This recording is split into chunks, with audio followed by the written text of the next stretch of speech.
Memiliki satu striker seperti Ole Romeni belum cukup. Ketua Umum PSSI Erick Thohir isyaratkan timnas Indonesia akan tambah striker untuk memperkuat skuad Garuda agar main sangar dan ditakuti. Adu kuat antar lini timnas Indonesia dan Cina, skuad Garuda wajib waspadai pemain naturalisasi negeri tirai bambu. Berikut berita selengkapnya. Ya, melihat skuad Indonesia saat ini, timnas Indonesia sudah mulai memperlihatkan ketajamannya di lini depan.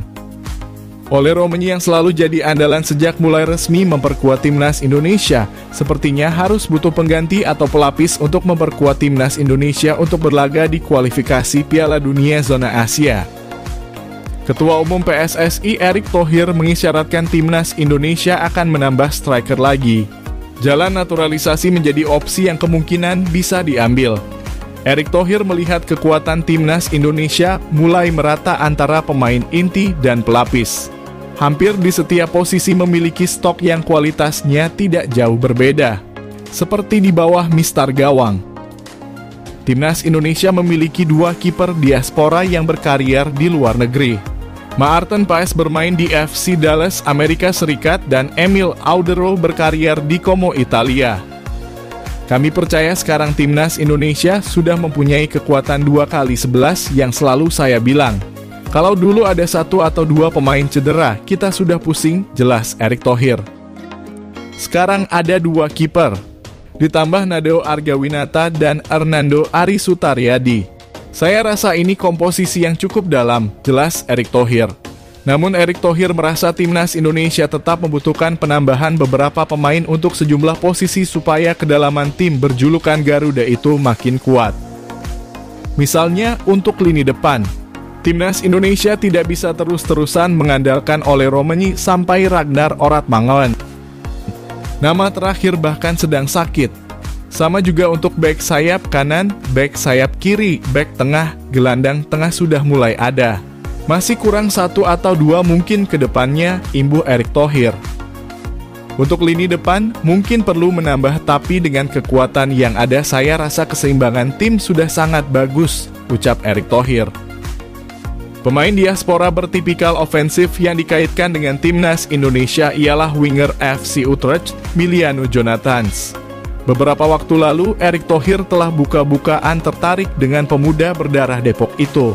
Sementara itu, timnas Indonesia akan meladeni perlawanan timnas Cina dalam matchday ke-9 Grup C di Stadion Utama Gelora Bung Karno, Jakarta Pusat pada 5 Juni 2025.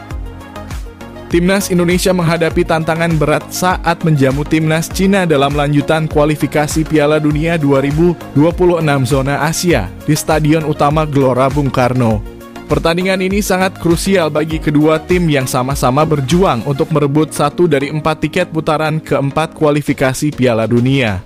Dari kubu Cina ada beberapa pemain yang wajib diwaspadai oleh skuad Garuda, terutama 3 pemain naturalisasi yang menjadi andalan pelatih Branko Ivankovic. Mereka adalah Jiang Guangtai alias T.S. Browning, Yang Mingyang, dan Serginho.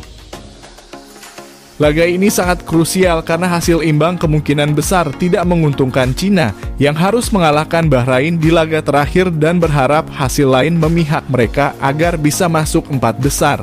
Sebaliknya, kemenangan Indonesia akan mengurangi pesaing utama dalam perebutan tiket lolos.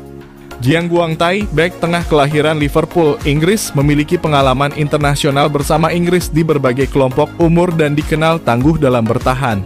Ia harus siap menghadapi serangan-serangan timnas Indonesia yang dihuni oleh Romeni dan Marcelino Ferdinand. Di posisi penjaga gawang, Cina kemungkinan bakal memainkan Wang Dalei. Sementara di kubu timnas Indonesia, aksi-aksi Emil Audero akan sangat dinantikan. Wang Sangyuan, gelandang berusia 31 tahun yang berperan penting di lini tengah Cina. Wang memiliki pengalaman internasional sejak 2019 dan merupakan pemain kunci di klub Henan FC dengan kontribusi gol dan assist yang cukup signifikan. Kehadirannya akan menambah kedalaman dan kreativitas permainan Cina. Lini tengah Indonesia akan jadi milik Tom Haye dan Joy Pelupes. 2 gelandang berbeda gaya permainan itu diharapkan mampu menjadi destroyer sekaligus kreator buat Merah Putih. striker andalan Chao Yuning menjadi ancaman serius bagi pertahanan Indonesia. Pemain berusia 28 tahun ini berpengalaman di klub-klub Eropa seperti West Bromwich Albion, Vitesse, dan Werder Bremen, serta sudah mengoleksi 40 caps dan 7 gol bersama timnas Cina.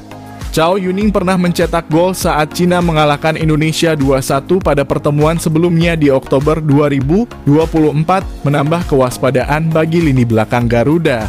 Absennya Wu Lei membuka peluang bagi Chao untuk menjadi ujung tombak utama Cina dalam pertandingan ini.